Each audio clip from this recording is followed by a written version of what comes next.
You're in North Carolina and you have a homeschool team. What about driver's ed? That's today.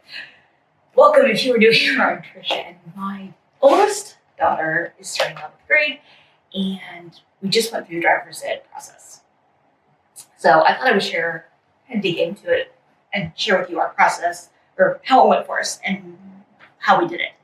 As a homeschooler in North Carolina, you are entitled to take driver's ed at the public school. It used to be that you could also do it at private schools, but at least in our area, we're stationed at Fort Bragg, the private schools don't offer it anymore. And I don't know if that's statewide or not. Before I go any further, I should also say that this has been our experience currently here in 2020. We started the process at the beginning of the school year. As always, please check the laws and make sure nothing has changed. Contact your local school for things specific to them, etc. So at 14 and a half, you can get your driver's permit, or you can start driver's ed class. After you've completed it, you have to go to the DMV for two tests: a science test and a road test, or a skills test. Not the driver's skill, like laws type of stuff.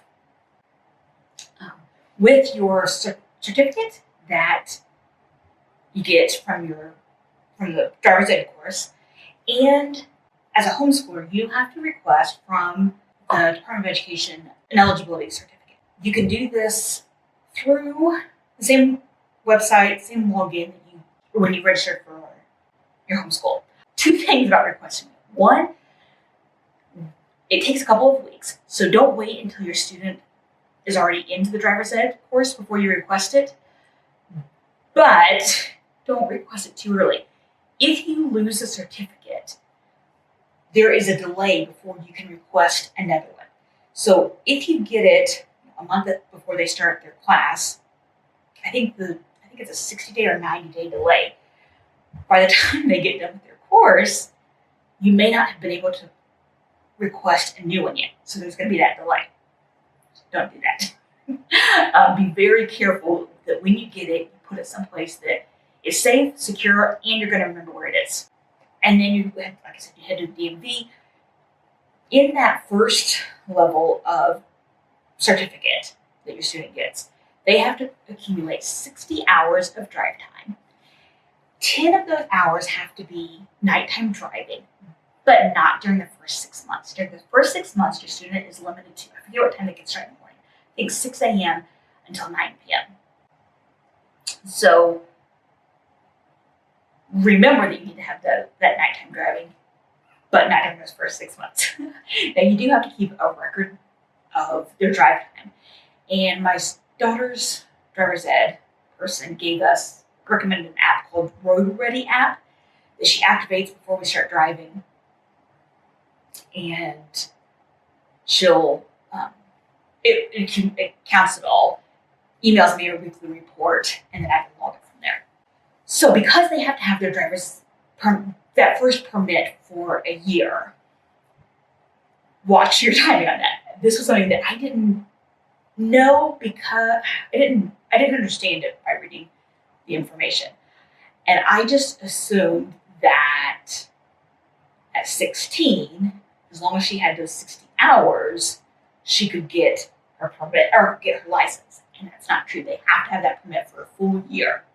So my daughter will be end of her junior year so she'll be almost 17 before she can get her license.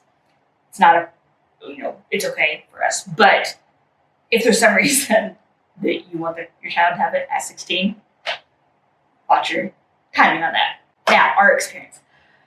In January, I inquired with our local school, the one that we're districted for. That's the school you have to go through. And I inquired about how to register. I said I need to come in. They gave me the dates for the rest of the semester and told me the dates that they would probably begin registering. They didn't have exact dates. So I went in on a Monday. The high school is over by our co-op location. So I went while the kids were in co-op, and they said, no, not yet. They weren't sure when, they knew the date was coming up, but they didn't know what date it would be. I said, okay. And I went back the following Monday, and they were full. They had released it on, I think, Wednesday, and they only take, a certain amount of students. It's like, when I was growing up, it was like a semester class that you registered when you chose the rest of your classes. That's not the way it works here. So those 100 students got in, and we did not. In North Carolina, at least in our area, it's an after-school class. It's like a 3-week class. So the next available date, we weren't going to be able to do because we were traveling. And the other ones didn't go until the end of the year, like April. I wanted to get it done before then. As it turns out, this year, COVID year, it was a really good thing that we didn't plan to do public school one in April. Or the summer, frankly. So we started calling around to private schools, or the private driving schools. And we called several of them to figure out when their schedules were, etc. Since we were going to have to drive, like the one in our town, was going to be a big no for various reasons. So we were going to have to drive about an hour for them. And so I wanted to we had to find the one that would work best for our calendar. And several of them in the Raleigh area had like a spring break class every day during 1 week type of thing, all day. But they just didn't work quite well for our schedule. So the one we ended up choosing was spread out over 5 Saturdays, and then 10 hours of drive time independently. So they have to do class for 30 hours and then the drive time. Now, the first class was March 10th. March 10th, March 11th, whatever that Saturday was. And if you're in North Carolina, you know that by the next weekend, we were in lockdown. So, what did that mean? Well, they ended up going ahead and meeting that Saturday. Things shut down. And then they weren't sure what was going to happen. At first, they just said, we're going to push pause, and then as soon as something happens, your students will be the first ones be in our first class. But then she contacted and said, well, let's go ahead and do the drive time if you're comfortable with that. Not 10 hours of drive time, 6 hours of drive time. I'm sorry. It's like, if you're comfortable, let's go ahead and do that. So after some thought, we said, go ahead and do it.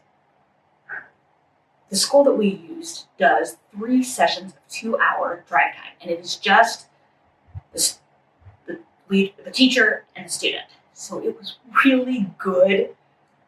I really liked that part of it. She didn't have other students with her. It was concentrated on just her.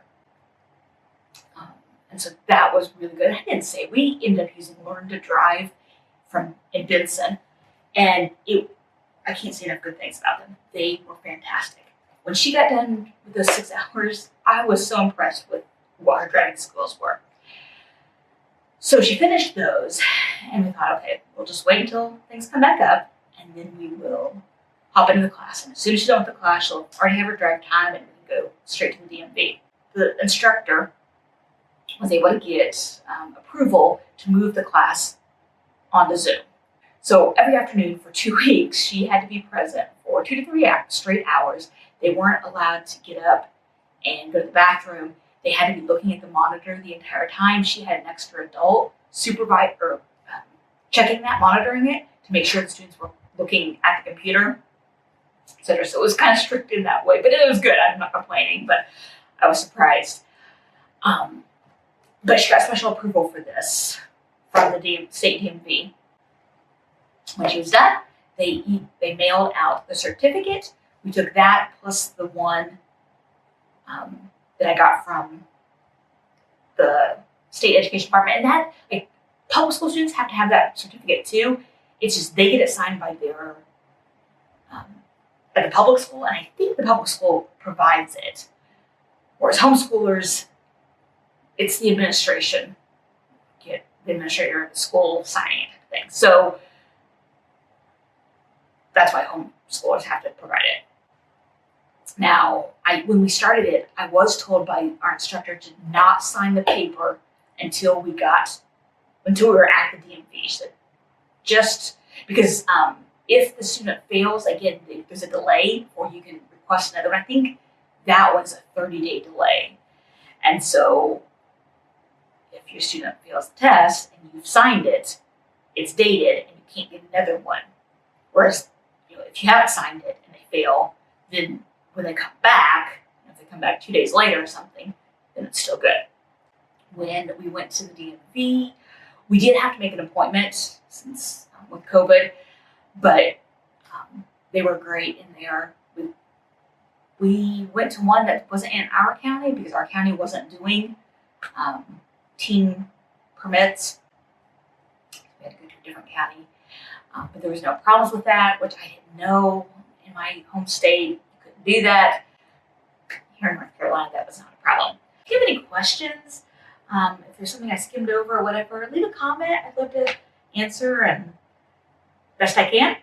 I will leave a link for Learn to Drive Benson. It's not a referral link or anything. I just think they did a great job. And I will see you in the next video.